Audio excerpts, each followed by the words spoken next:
ဒီမှာမြင်နေရတာကကမ္ဘာအမာဆုံးသစ်သားပါအိုင်းသစ်သားဟာအားကြီးဆုံးလို့လူတိုင်းသိကြတယ်ဒါပေမဲ့အိုင်းထက်အစားများစွာမာတဲ့သစ်သားတွေရှိသေးတယ်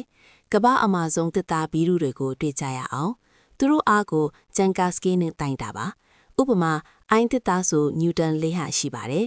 အခုထိပ်ဆုံး၃မျိုးကိုကြည့်ရအောင်တတိယနေရာမှာဘီကော့ပါသူအားကနျူတန်6000နီးပါးရှိတယ်ဒီသစ်သားကရေထဲနစ်ပြီးသူ့ခြေတွေကတန်မှုလို့ပါပဲဒုတိယနေရာကဩစတြေးလျဘူလုတ်သစ်သားနျူတန်1940ပါ